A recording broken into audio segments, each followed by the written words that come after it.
안녕하십니까. 더병 회원 여러분, 국가공인 직업상담사 2급 1차 대비 직업상담학 시간입니다. 오늘은 교재 위치가 124페이지고요. 초기 면담의 의미, 나아가서 초기 상담의 기법 등에 관한 학습을 하도록 하겠습니다.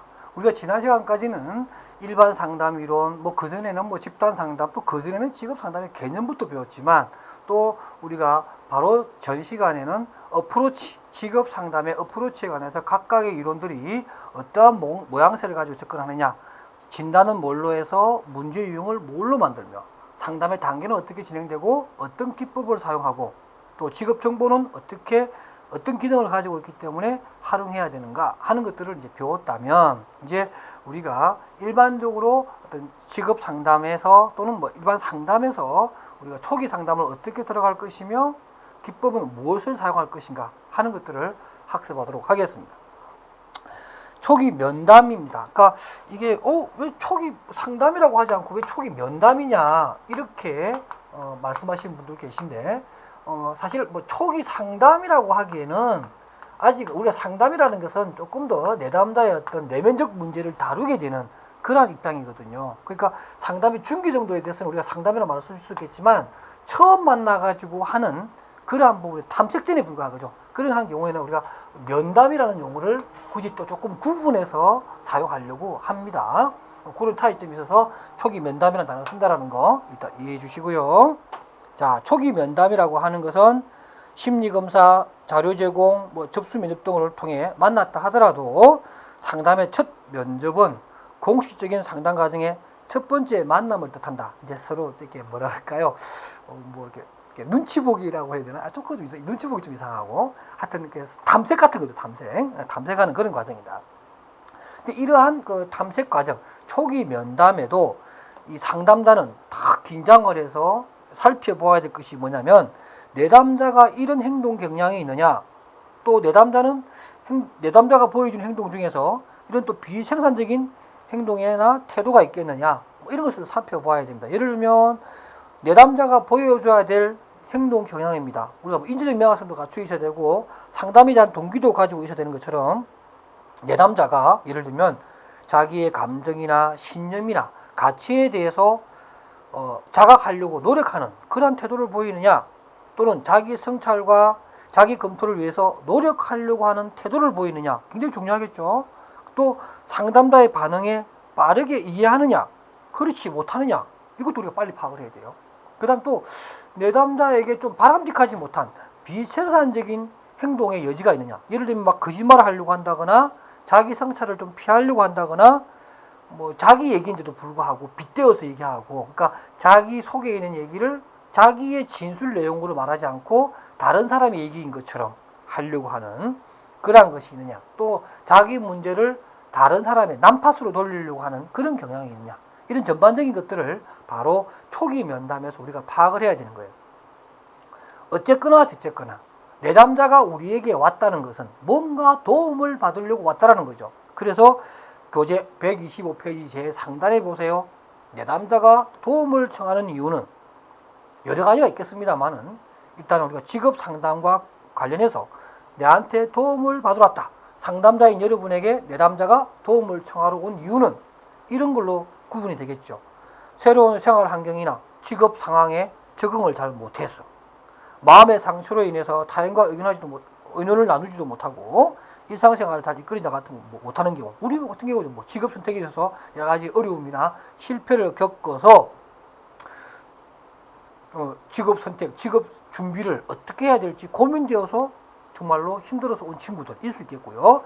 다 자기의 진로나 장래의 교육, 결혼 문제 등에 관한 중요한 감정을 의논하고자 하는 경우도 있겠고, 또 타인의 권유에 의해서 찾아오는 경우도 있을 겁니다. 누구누구 소개로, 그죠? 얼마든지 그게 어떤 심리적인 이유든 아니면 어떤 관계성에서 생긴 하나의 이유든 간에 내담자는 우리에게 도움을 청하러 온 겁니다.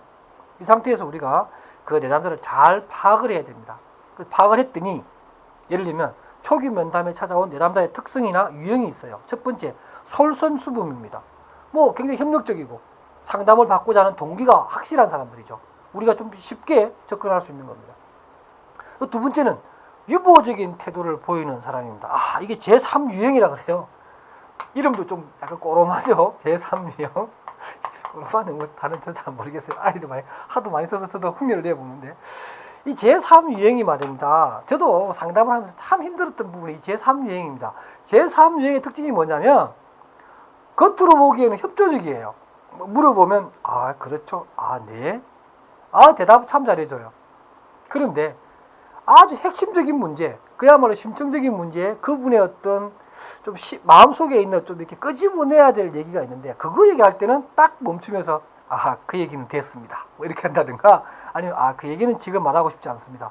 사실 그 얘기가 지금 필요한데, 그 얘기 안 해요. 심중에 있는 얘기를 하지 않으면서, 나머지 것들은 협조적입니다. 그러니까 이게 상담을 잘하는 듯 하면서도 나아가지를 않아요.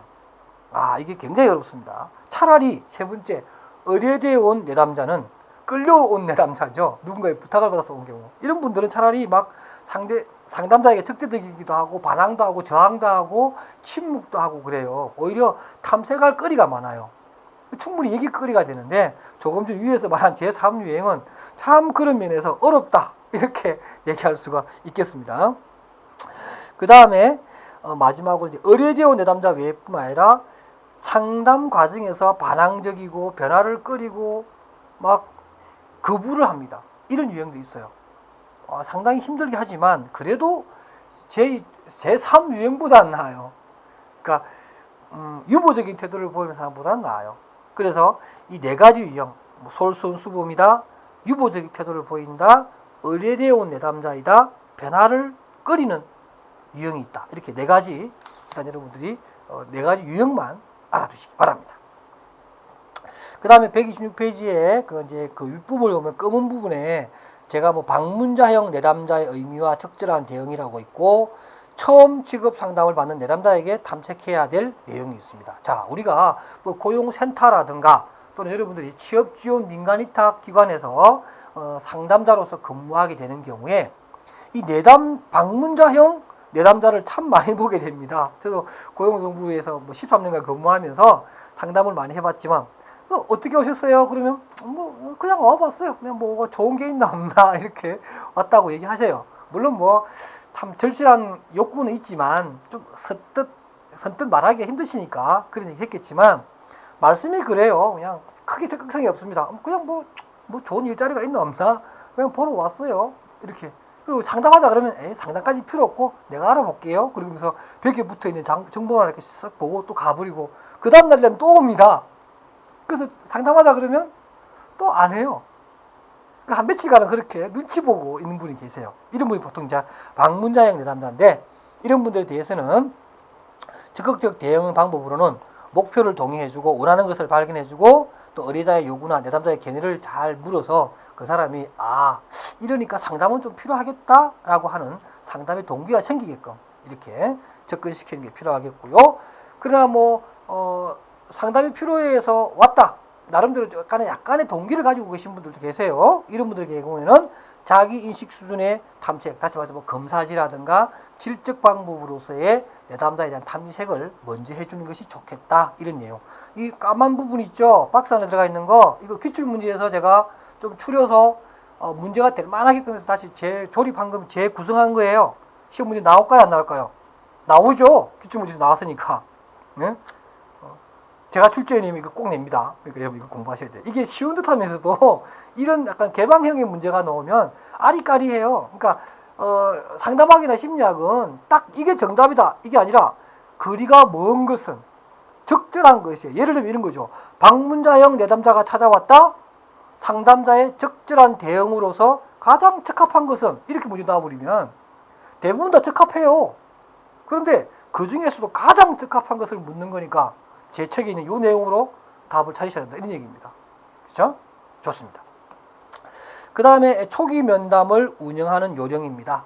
첫째, 내담자가 원하는 게 무엇이냐 빨리 파악해 주고요. 상담의 분위기를 긍정적이고 희망적으로 해주고, 또 기대치를 갖게 합니다. 그 방가루 3번에 보면 SR 스트롱이라는 사람이 등장해요. 여러분들 SR 스트롱. 자, 여러분들이 상담학이나 심리학 공부하다 보면 이 스트롱이라는 사람을 참 많이 만나게 되는데, 우리가 보통 스트롱 하면 여러분 잘 알고 있는 뭐 인터레스트 인벤토리, 흥미 유형 검사지를 만드는 분을 스트롱이라고 그러는데 그분은 EK 스트롱이에요. 그분은 EK 스트롱이고 이분은 사회관계 이론이라서 일반 대인관계 이론을 많이 쓰신 분이에요. 이분은 전혀 다른 분입니다. 이분은 검사직에 해당되는 분이고 이 SR 스트롱이라는 분이 이런 얘기를 해요. EAT라는 용어를 씁니다. 초기 상담을 잘 이끌어가고 상담을 성공적으로 이끌려면 EAT가 있어야 된다.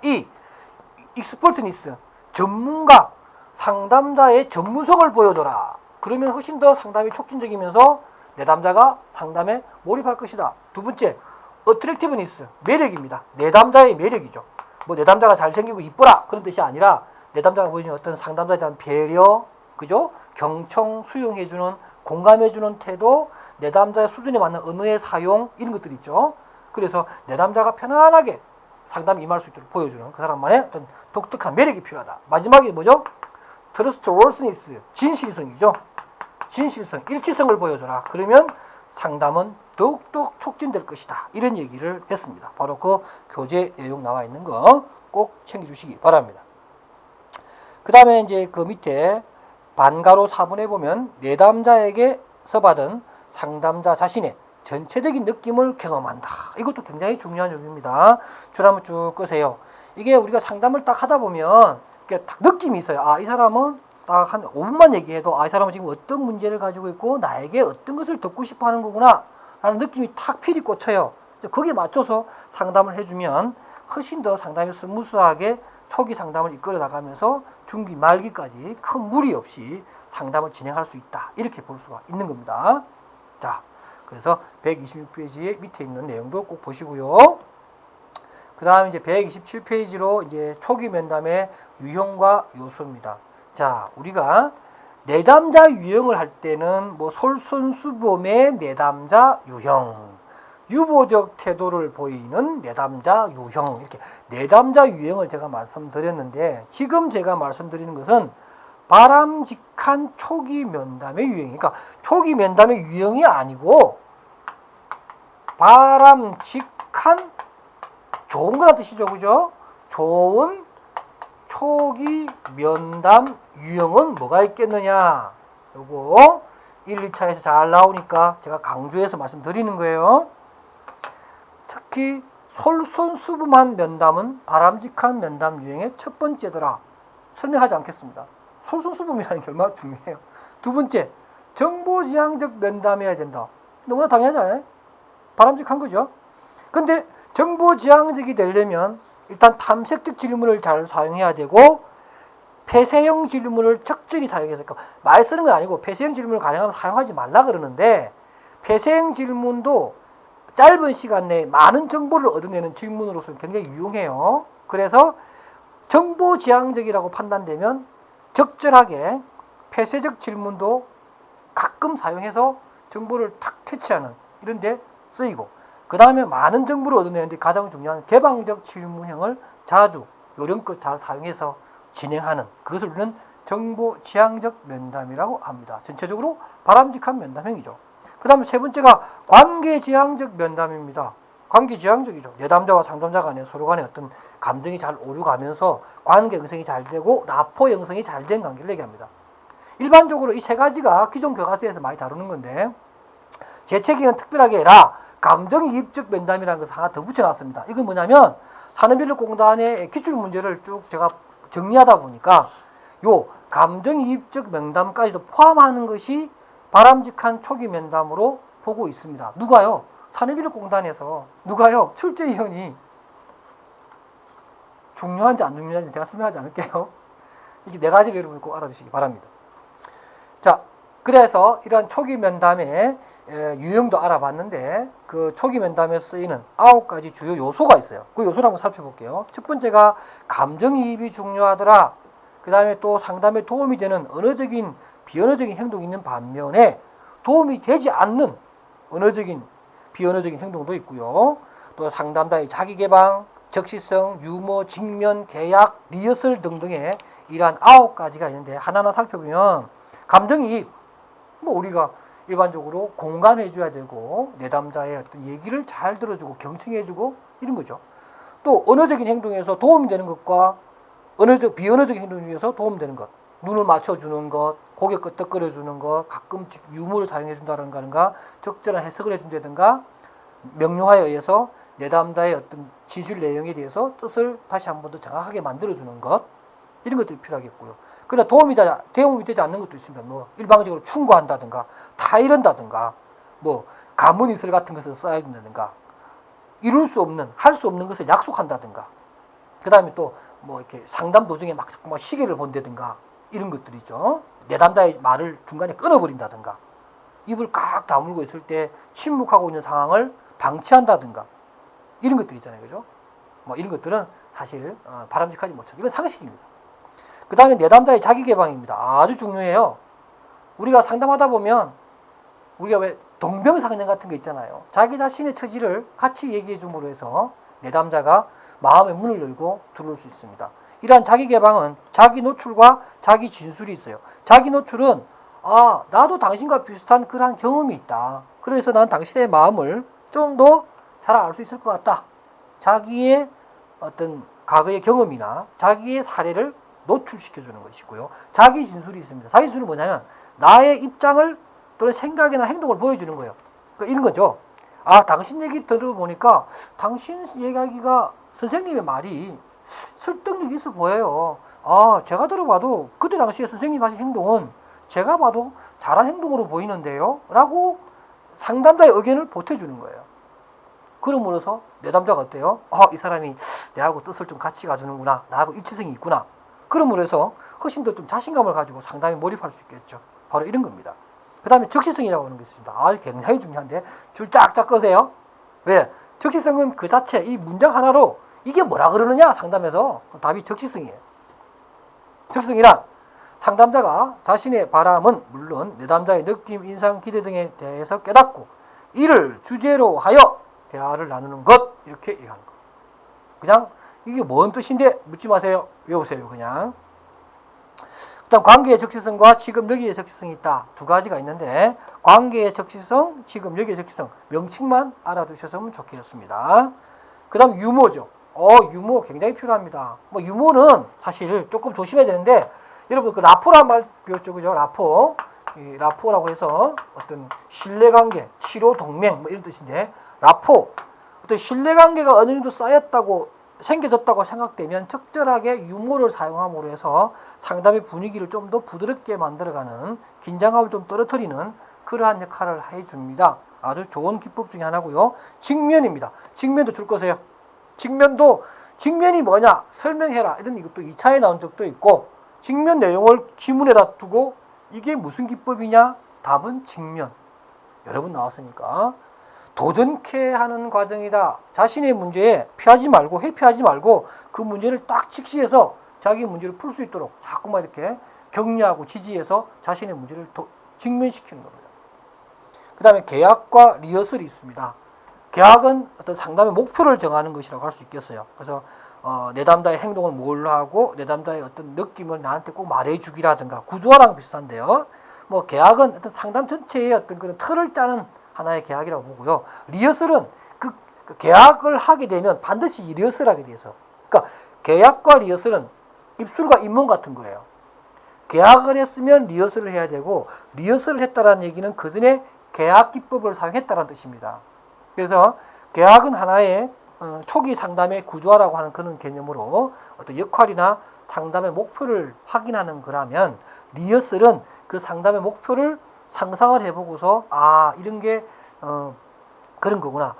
내가 참 말을 잘해서 내담자 어떤 면접자 앞에 가서 나의 장점과 단점을 조리 있게 잘 말하는 사람이 되었다고 판단되고 상상을 해보면 기분 좋아요, 안 좋아요?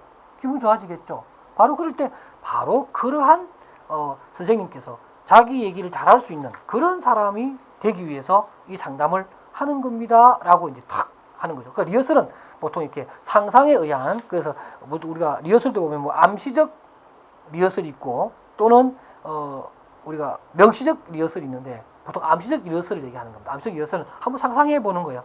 목표를 상상해 보거나 잘 됐을 때의 모습을 상상함으로 해서 그 상담 과정에 몰입할 수 있도록 하는 이런 것이 바로 리허설이라고 하는 기법입니다. 됐죠? 이렇게 9가지 해드렸고요. 그 다음에 초기 면담의 단계로 들어가겠습니다. 면담 준비하고요. 관계 형성을 위해서 준비하는 내용들은 제가 굳이 얘기하지 않겠습니다. 읽어보시고요. 그 다음에 초기 계약 설정과 동시에 구조화 방법을 쓰면서 비밀 유지 131페이지 비밀 유지 한계를 설정하고요. 또 내담자에 대한 평가도 하게 됩니다. 초기 상담 시 필요한 주의사항이라든가 이런 것들 제가 크게 설명하지 않아도 될 것 같아요. 여러분의 기본적인 인지적 명확성의 능력으로 읽어보면 되는 거니까 한번 책을 참조해 주시고, 그 다음 132페이지 보게 되면 상담의 종결이 나오네요. 이 상담의 종결도 굉장히 중요합니다. 그러니까 초기 상담을 잘 종결해야 중기 상담으로 넘어가거든요. 그 다음에 안 나타나면 어떡해요, 여러분들. 큰일 나잖아요. 자, 여러분들 우리가 현실적으로 우리가 직업 상담사라고 하는 직업을 가지게 됩니다.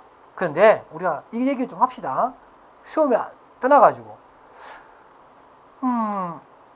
내담자가 찾아와야 민간위탁을 받아서 하는 거잖아요. 그러니까 고용센터에서 이러면 사람을 보내줘가지고 그 사람 우리가 상담을 해야 내가 어떤 성과를 거두고 내 월급도 나오고 내 고용 안정도 되는 거예요. 근데 직업 상담사가 초기 상담만 하고 그 사람이 나타나지 않으면 그 사람 상담 못하면 내가 상담료를 못 받아요. 그럼 결국 내 자리가 위험해요. 그 얘기는 뭐냐? 내담자가 한번 왔으면 끊임없이 자기를 계속 찾아오게끔 만들어줘야 돼요. 그래야 여러분의 역할이나 여러분의 존재감이 있는 거죠. 그러니까 초기 면담을 참 잘 끝내야 됩니다. 뭐 다양한 얘기가 있지만 제가 한 가지만 딱 얘기할게요. 그 132페이지 밑에서 제일 밑에 보면 자가 있어. 자에서 제가 줄 거놨죠. 다음 면담으로 넘어갈 근거를 만들어 놓고 종결하라. 그런 거예요. 우리가 상담하고 나면 항상 이렇게 얘기를 해야 됩니다. 오늘 선생님하고 저하고 이러한 얘기를 나누었고, 다음번, 다음 주 화요일 날 오후 1시에 찾아와서 저하고 나눌 얘기는 뭐다. 그러니 굉장히 중요한 얘기를 할 거니까 반드시 좀 넘어왔으면 그날 꼭 와야 된다. 이렇게 근거를 남겨놓는 거예요. 그래야 이 사람이 오고 싶은 마음이 들죠. 여러분들 그 연속극 보는 거 보면 1일 연속극 보면 무슨 요일 날 가장 극적으로 끝나요? 보통 금요일 날 극적으로 끝나죠. 왜요? 금요일 날 좀 아주 복잡다기한 복선을 깔아놔야 월요일 날 그 드라마 볼 거 아닙니까? 사람들 기다리면서. 근데 어설프게 끝나면은 다른 드라마 본다고요. 시청률이 확 떨어지죠. 그래서 금요일 날 저녁이 가장 아주 극적인 장면이 딱 연출되면서 이렇게 되면서 끝나는 거잖아요. 이 마찬가지입니다. 상담도 그런 퍼포먼스가 필요하다 이런 얘기입니다. 초기 면담의 종결은 퍼포먼스가 필요하다. 뭔가 좀 이렇게 싹 꼬셔놓는 이런 게 필요하다. 이렇게만 여러분들이 정리하시면 되겠네요. 그다음 조금 시간이 남아서 챕터 2의 상담 기법도 조금 맛보고 가겠습니다. 자, 우리가 이러한 초기 면담이든 중기 상담이든 간에 상담의 기법이 굉장히 중요한데, 제가 늘 말하던 라포라고 하는 얘기를 131페이지 있네요. 라포. 그죠? 라포. 볼까요? 라포란 제가 한번 읽어보겠습니다.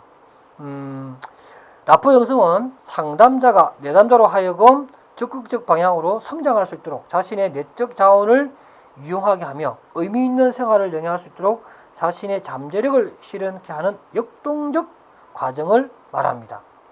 그래서 이러한 라포라고 하는 것은 한 5번째 줄에 되겠네요. 그죠? 상담에서 이러한 신뢰관계의 형성, 그죠?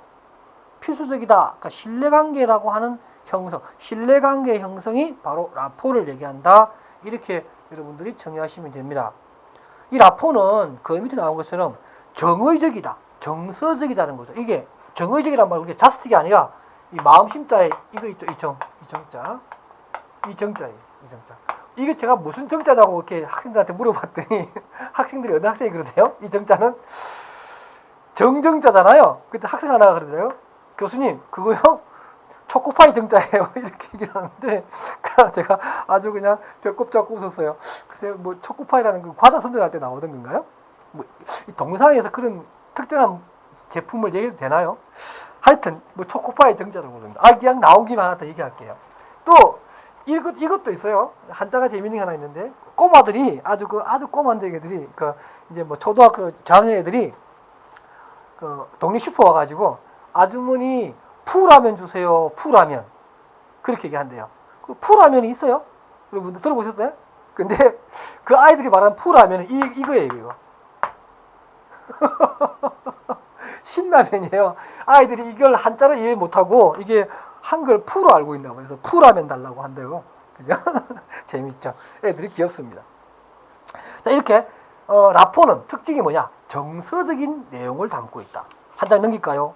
134페이지. 강렬함, intensity, 강렬하다. 서로의 속에 있는 마음을 다 끄집어내니까 서로가 서로에게 굉장히 솔직하고 강렬한 면을 보여준다. 두 번째, 성장과 변화를 꾀하는 겁니다. 그래서 서로 역동적으로 상담자뿐만 아니라 내담자뿐만 아니라 상담자도 같이 변화와 성장의 기회를 갖는다. 이런 얘기입니다. 그 다음에 비밀성이죠. 서로 속에 있는 얘기를 하지만 비밀을 지켜주는 관계. 그 다음에 스포트, 단순하게 감정만 오고 가는 것이 아니라 서로 도와주는 그러한 입장이고, 마지막으로 정직성입니다. 솔직하고 일치한 감과 진실성을 가지고 있어야 된다. 이런 게 이 6가지가 바로 이 라포의 특징입니다. 정서적이고 강렬하며 성장과 변화를 꾀하며 비밀도 지켜주고 지원해주고, 그리고 마지막으로 진실되게 서로 교합하는 이런 관계를 라포라고 합니다. 굉장히 중요하겠죠. 그 다음에 공감적 이해입니다. 공감적 이해도 상당히 중요한데요. 공감적 이해는 뭐 2차에서도 잘 나오고 1차에서 나오는데 어느 줄을 한번 줄 거 볼까요? 공감적 이해 나중에 뭐 여러분들 그 로저스 강의할 때 제가 공감에 대한 것을 좀 설명을 좀 더 자세히 해드렸습니다. 그 부분을 한번 참조해 보시고요.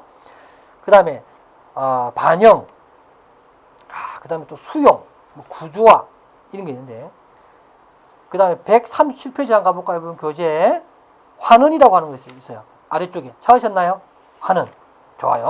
그 다음 또 한 장 넘겨보세요. 139페이지 가운데 보면 해석이 있죠. 자, 요거를 좀 정리하고 오늘 이 시간 마칠까 해요. 뭐냐면, 자, 상담의 기법 중에 이 3가지 가장 헷갈려요. 반영이 있습니다. 반영이 있고, 환원이 있고, 그 다음에 해석이라고 하는 기법이 있습니다. 이 3가지가 각각 조금씩 달라요. 어떻게 다르냐면, 반영은 우리가 보통 느낌의 반영이라고 해요. 그러니까 내담자의 어떤 진술 내용에 대해서 정서적으로 반응을 보여주는 것이고, 환원은 내담자의 말에 대해서 인지적으로 반응을 보여주는 것이고, 해석은 대안입니다. 대안. 새로운 대안이죠. 새로운 대안을 제시하는 것으로 얘기가 됩니다.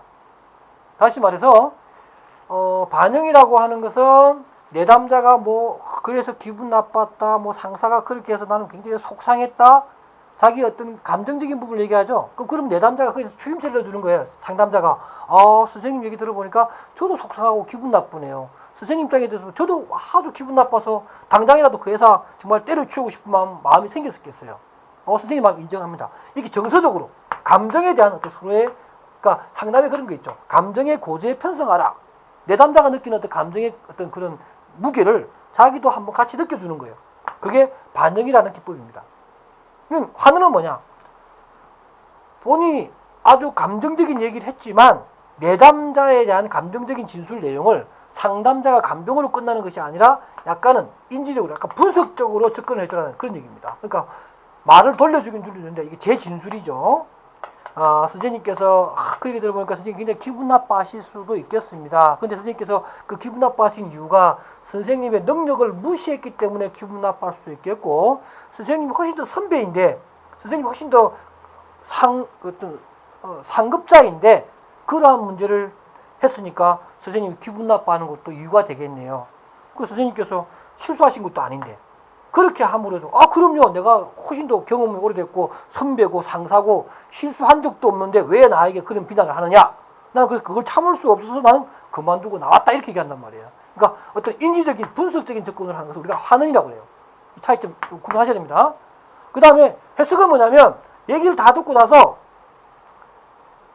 해결책을 찾고자 하지만 해결책을 찾기에는 당장 찾을 수가 없으니까 새로운 대안을 제시해서, 그러면 이런 방법으로 해가는 것은 어떻게 했느냐라고 얘기를 하는 거예요. 그러므로 해서 내담자의 어떤 상담에 좀 더 땡겨 들어오게 하는 이런 방법입니다.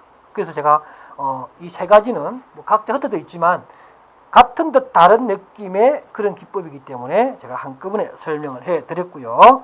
그리고 이제 다음 시간에는 이제 135페이지 그 수용이라고 하는 가운데 조금 밑에 있죠. 수용이라는 내용도 한번 설명해 드리고 그 다음에 정말로 중요한 구조화에 대해서 설명하는 시간을 갖도록 하겠습니다. 자, 오늘 여기까지 준비가 됐네요. 여러분 계속 잘 따라오시기 바랍니다. 오늘도 수고하셨습니다.